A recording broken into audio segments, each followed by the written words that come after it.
ఎప్పుడూ చేసే రెగ్యులర్ దోసలాగా కాకుండా ఇలా కొత్తగా ఒకసారి ట్రై చేసి ఇంట్లో వాళ్ళందరినీ సర్ప్రైజ్ చేయండి.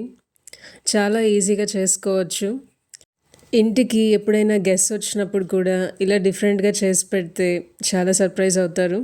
ఈ గ్రిల్డ్ దోస మన దగ్గర ఏ రెగ్యులర్ దోస బ్యాటర్ ఉన్నా కూడా మిల్లెట్ బ్యాటర్ ఉన్నా దేంతో అయినా చేసుకోవచ్చండి. ఇంకా ఆలస్యం చేయకుండా ఈ గ్రిల్డ్ దోసని ఎలా చేసేయాలో చూసేద్దాం రండి. హాయ్ అండి, అందరికీ నమస్కారం. Welcome to Divyamrutham. అందరు ఎలా ఉన్నారు? ముందుగా ఇక్కడ మనము గ్రిల్ ప్యాన్ ఒక 5 to 10 మినిట్స్ వేడి పెట్టాలండి.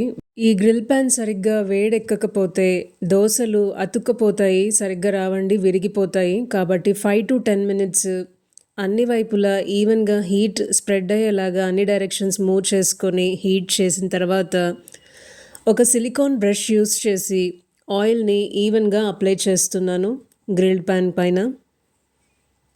మనము దోశ తవ్వ అయినా రెగ్యులర్ దోశ ప్యాన్స్లో వేసినట్టు దోశని స్ప్రెడ్ చేయడానికి గ్రిల్ ప్యాన్ పైన కుదరదు. కాబట్టి నేను ఇలా దాన్ని స్లాంట్గా పట్టుకొని ఇలా దాన్ని పైనుంచి కింద దాకా ఇలా స్ప్రెడ్ చేస్తున్నానండి. ఇది స్క్వేర్ షేప్లో ఉంది, చూస్తున్నారు కదా గ్రిల్ ప్యాన్.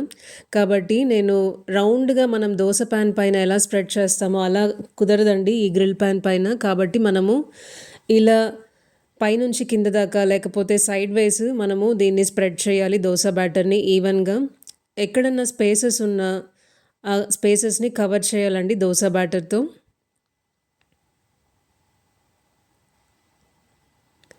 దోశ వేసిన తర్వాత ఒక 5 మినిట్స్ మీడియం హీట్లో అలాగే ఉంచాలండి. వెంటనే దాన్ని టర్న్ చేయాలని చూస్తే దోశ విరిగిపోతుంది. కాబట్టి ఒక 5 మినిట్స్ అలాగే వదిలేస్తే మీడియం హీట్లో చక్కగా ఒకవైపు కాలిన తర్వాత మళ్ళీ ఇంకొక వైపు టర్న్ చేసుకోవాలి. ఇక్కడ గ్యాప్స్ అన్నీ నేను దోశ బ్యాటర్తో ఫిల్ చేసేసాను.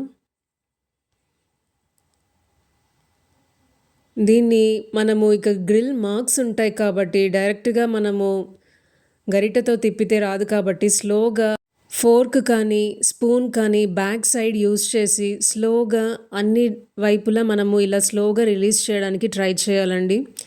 మనం రెగ్యులర్ దోశ ప్యాన్ పైన గరిట పెట్టి టర్న్ చేసినట్టు టర్న్ చేస్తే ఒక్కొక్కసారి విరిగిపోయే ఛాన్సెస్ ఉంటాయి. కాబట్టి ఇక్కడ నేను ఫోర్క్ బ్యాక్ సైడ్ యూస్ చేసి స్లోగా దోశని రిలీజ్ చేశానండి.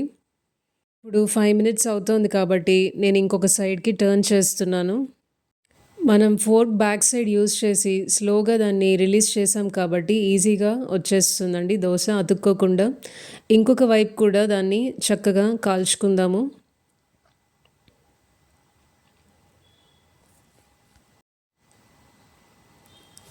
దోశ ఇంకొక వైపు కూడా చక్కగా కాలిపోయిందండి.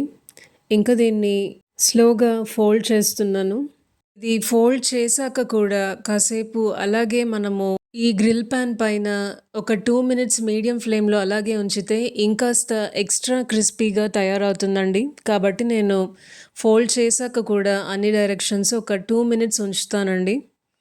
ఇంకా ఎక్స్ట్రా క్రిస్పీగా తయారవుతుంది. మన గ్రిల్ దోశ చక్కగా గ్రిల్ మార్క్స్తో చాలా బ్యూటిఫుల్గా ఉందండి చూడ్డానికి. తినేటప్పుడు కూడా అంతే ఎంజాయ్ చేస్తాము. తప్పకుండా ట్రై చేయండి ఈ డిఫరెంట్ దోశని. ఇది క్యాస్ట్ ఐరన్ గ్రిల్ ప్యాన్ అండి. క్యాస్ట్ ఐరన్ గ్రిల్ ప్యాన్ పైన అయితే మనకు దోశ కలర్ కూడా చాలా చక్కగా వస్తుంది. మనకు ఎటువంటి సైడ్ ఎఫెక్ట్స్ కూడా ఉండదు. నేను ఈ గ్రిల్డ్ దోశని టొమాటో కర్రీతో సర్వ్ చేస్తున్నాను. ఈ వీడియో మీకు నచ్చినట్టయితే లైక్ చేయండి, మీ ఫ్రెండ్స్ అండ్ ఫ్యామిలీకి షేర్ చేయండి. మరిన్ని హెల్దీ రెసిపీస్ కోసం, ఇంట్రెస్టింగ్ రెసిపీస్ కోసం, హెల్త్ టిప్స్ కోసం మన ఛానల్ దివ్యామృతం సబ్స్క్రైబ్ చేసుకోండి. మరొక ఇంట్రెస్టింగ్ వీడియోతో మళ్ళీ మీ ముందుంటాను. అంతవరకు సెలవు. మీ Divya signing off. Bye. Thanks for watching.